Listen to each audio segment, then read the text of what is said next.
StrayAllDay.com. You're now tuned into the show where you learn the discipline to show up day after day to do the work, the confidence to put yourself out there boldly and authentically, and the mental toughness to continue showing up, doing the work, putting yourself out there even when the success you've expected to achieve has yet to be achieved. And on top of all this, you get a huge dose of personal initiative. That is the go-getter energy that moves any one of us, including yourself, to go and make things happen instead of waiting for things to happen. And then we put all this together into a series of frameworks, approaches, insights, strategies, and techniques all underneath the umbrella of one unifying philosophy that is called work on your game. My name is Dre Baldwin, also known as Dre All Day, and welcome to the show.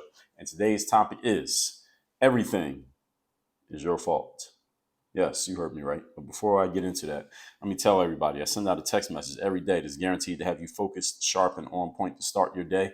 I promise you that. I even gave this text message a name. I call it the Daily Motivation. I send it out every single day. That's why it's called Daily. Free of charge. It's going to do exactly what I told you it's going to do. That's why we call it the motivation.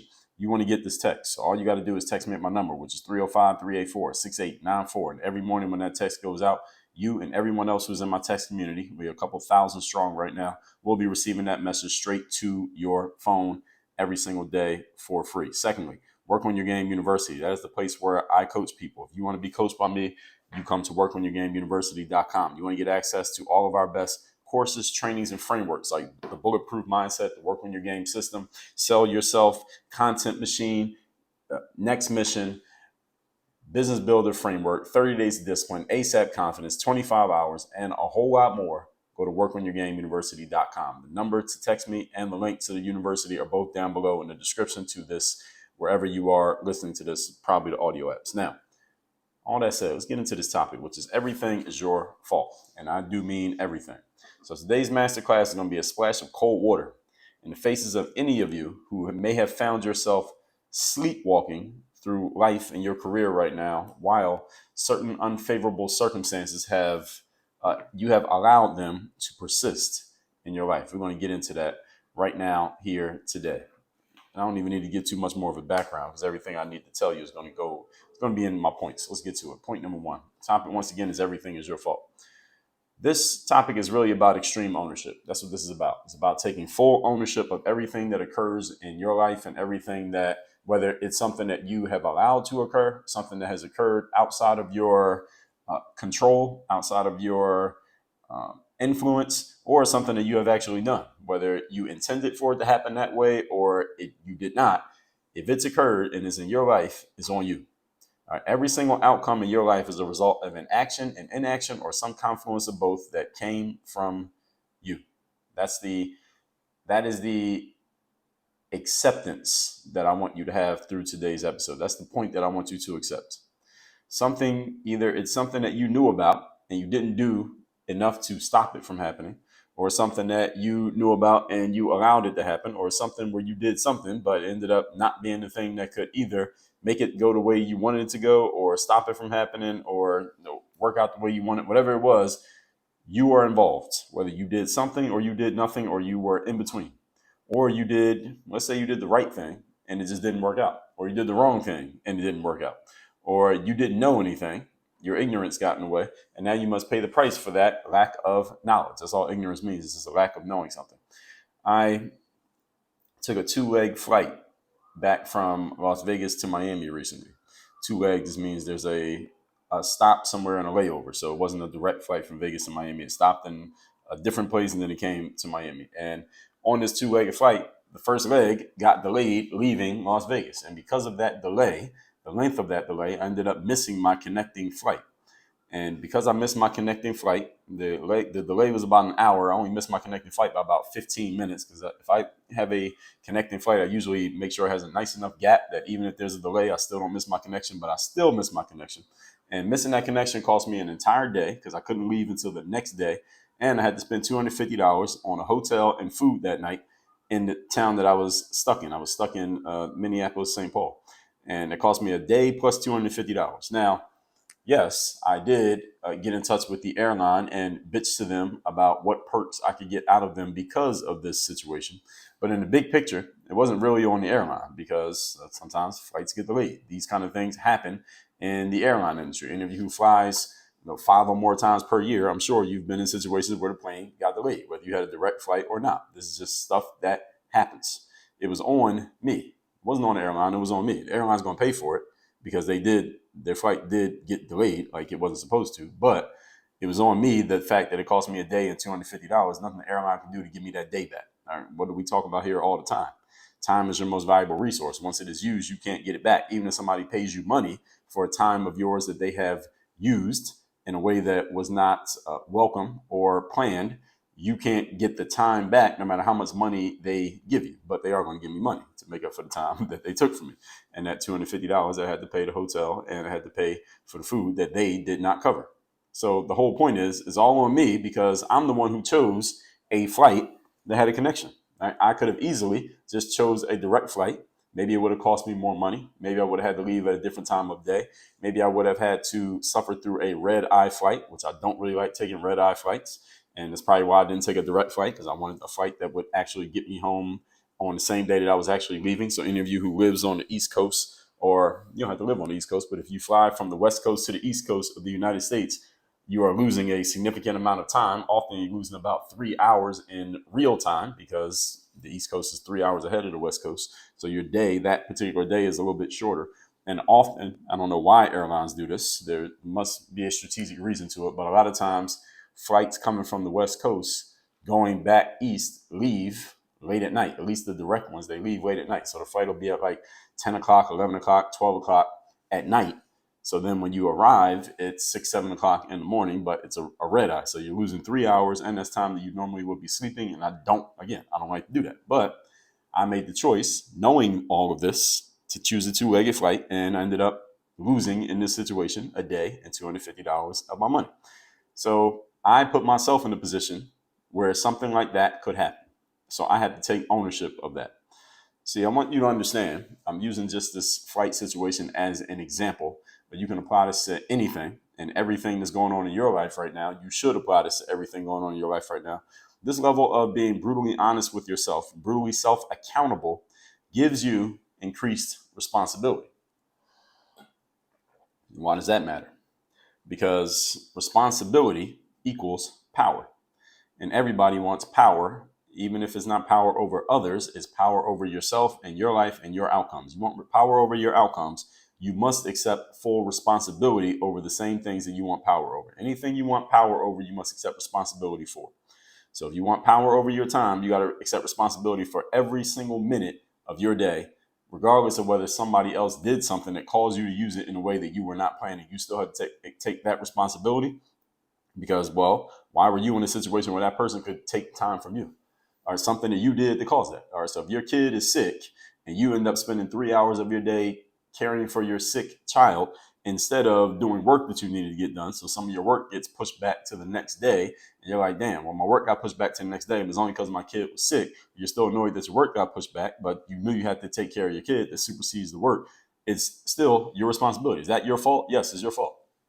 It's your fault that your kid got sick. How is it? And you may be thinking, Dre, how the hell is it my fault that my kid got sick? Well, it's your kid, right? How'd you get the kid in the first place? You did something to get it, right? You did something in order to have a child.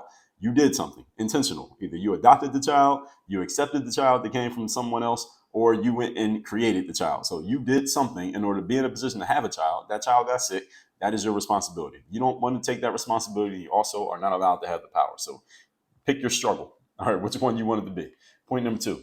Today's topic, once again, is everything is your fault. Number 2, this ownership, when you accept it, paves the way for responsibility, which we just talked about, which grants you power, which we just talked about. Responsibility is not easy. And this is the point. I want you all to understand this. Responsibility is not easy. It's not supposed to be easy. So when we talk about power and responsibility coming as a package deal, you have to understand that there are no perfect situations in life. There are only trade-offs. I talked about this in episode 2174. Are you responsible for other human beings? This is a question. This is not a rhetorical question, but a question you can answer in your own head right now. Are there other human beings you're responsible for? Whether that's a significant other, whether it's a extended family member, whether it's a direct family member, whether it's a child of yours, are there other humans you're responsible for? If the answer is yes, let's say, for example, you are a parent or you're a head of household, then it is guaranteed that there are times in your life that you have to do stuff that you don't feel like doing to make sure you fulfill your responsibility to those other people? Can we agree? All right, how many parents listening to this have ever lost some sleep, not because of something that you specifically did directly, but because someone who you're responsible for, a significant other or a child of yours, had an issue that you had to step up and do something to help them out, whatever the thing was. Maybe you had to go pick them up from work because they didn't have a ride. Maybe they had got a broken leg and you had to take them to the hospital. Maybe they were arguing with you and you had to stay up and settle the dispute. Maybe they were sick and you couldn't go to work that day because they couldn't go to school that day. Whatever the situation was, when you have that power of being the person in charge and you have authority over certain people, you also have responsibility for them. It all comes together. Everybody understand what I'm saying here? Dennis Rodman. Some of you may be familiar with Mr. Rodman. Dennis Rodman is a former professional basketball player. He won, I think, 5 championships in the NBA, 5 championships in the NBA in the Hall of Fame. His most famous years are probably his years he played with the Chicago Bulls, played with the Bulls in the late 90s. He had a teammate by the name of Michael Jordan. Now, Dennis Rodman once said the following. He said, "You never understand how much pressure is lifted off your shoulders when you have MJ on your team." MJ, he was referring to Michael Jordan. He said, when you're on the same team as Michael Jordan, you go into every game knowing that you have a chance to win every single time. Now, Dennis Rodman played with a lot of very good players. He played with a lot of Hall of Fame players. He played in the same teams as Shaquille O'Neal, Kobe Bryant, Isaiah Thomas, Joe Dumars, David Robinson, all of those guys Hall of Famers, amongst others. And Michael Jordan is the guy that he said this about. He also played with a guy named Scottie Pippen. All of these guys Hall of Famers. He said it about Michael Jordan. And I bring that quote up to ask you the following question. Do you think someone like Michael Jordan, who I mentioned in my Virtual Mentors episode number 1217, I also mentioned him in episode number 1483, 4 things you may have missed about Michael Jordan. I think Michael Jordan always felt like it, because what Dennis Rodman said there, every player who played with Michael Jordan, at least in the 90s when the Bulls were dominating the NBA and winning championships, they all have said something to this effect, that when you're on the same team as Michael Jordan, every single game you feel like you're going to win. Every single season you feel like you're going to win the championship. That as long as he's on the team, you know all you got to do is your job. You don't have to go above and beyond your job because you know he's going to come in and pretty much save the day and rescue everybody and finish the job for everyone. Every teammate he played with said the exact same thing. So I think we can accept this as true. So my question is, being that he did this, being that this is a commonality that all of his teammates have in talking about him, do you feel like he always felt like it? Because that's a huge responsibility, that every single game people feel like they have a chance to win because you're there, which means you got to do something to help the team win or get them damn close to it every single game. The Bulls did win a lot. They didn't win every game, but they won a good amount of them, and a bunch of championships. That's a huge responsibility. Now, the power that comes with it, you can know about. You just want to Google Michael Jordan's net worth today and how much money he's made from endorsements and how much money he made from all the other stuff that he had going on. Michael Jordan has a fair amount of power that came with all his accomplishments, but understand that power comes with a burden of responsibility. Do you think he always felt like being a guy who had to save the day? Do you think he always felt like being a guy who, when his teammates didn't have a good game, he had to have a good game? Do you think he felt like there were times that he wasn't feeling that great, but he still had to have a great game because all of his teammates were thinking, well, I'm on the same team as Michael Jordan, which means we got a good chance to win. Well, maybe Michael Jordan didn't feel like being that guy that day, but he had to do it anyway. And because he decided to do it anyway, he is who he is, right? Even to this day. And he hasn't played basketball in almost 20 years, but he still is who he is because of the fact that he accepted the responsibility that came with power. Taking on that responsibility gave him the trade-off of power. And it's the same thing for you. How much power do you want in and over your life? Open question. Requires no answer, but you should think about it. Don't even answer yet. Just think about it. However much power you want, take on that much responsibility. Now, I want to let that one sit. The inconvenient truth about this responsibility that I'm referring to is that most of the time you will not want to do the things that this responsibility requires. This is the inconvenient truth of power. is that it comes with responsibility, and the things required for you to honor that responsibility, you will not always want to actually do them. And I want this to burn onto your brain, this point that I just made.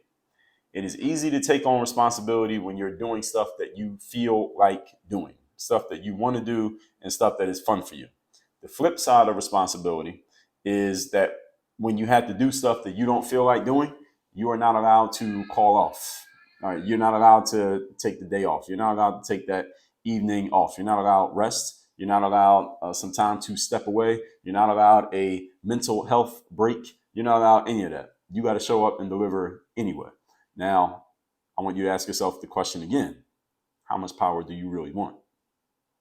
Now, you see how this question becomes a little bit more challenging now that I've put that out there. See, it's one thing, I ask somebody how much power you want. Most people say, I want all the power. I want to do everything. I want to be able to do anything that I want, whenever I want, however I want, and nobody could ever tell me what to do. All right, I'm completely fine with that if that's what you want. I have no problem with you wanting what you want. Now that I've told you the trade-off of that power, now do you still have the same answer? Do you still have the same answer now? And here's the thing. It's not your words that actually prove if you believe this. Now, you can say anything when you're just talking. Let's look at your actions. All right, let's look at your last 24 hours. Let's look at your last 24 hours and let's ask the question, how much power do you really want? It will be reflected in how much responsibility you have not only taken on, but how much responsibility you have honored through your actions in the last 24 hours. Do your actions of the last 24 hours honor the level of responsibility that is consummate with the level of power that you claim you desire?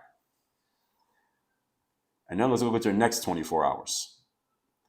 Now that you're conscious about it, now that you're thinking about it, because listen, I'll give you the benefit of the doubt that maybe you have never even considered this. So now that I'm thinking about it, maybe your last 24 hours don't look so good with regards to how much power you say you want. But now that I'm bringing it up, now that we're all thinking about it consciously, now you can be intentional about it. Let's see what your next 24 hours looks like compared to your last 24 hours, if anything changes. You tell me. See, it's easy for us to do stuff. It's easy for us to be responsible when we're doing stuff we like. Question is, how consistently do you do the stuff that you don't like that is part of the required trade-off for the power that you want? That's the real question. Only you can answer. Point number 3. Today's topic, once again, is everything is your fault. Number 3, you may consider what I'm talking about here today to be harsh and maybe not quite so positive. Well, I won't disagree with you on that, but let me also tell you something. Life is exactly that. That's what life is. Life is harsh and not always very positive. Can we agree?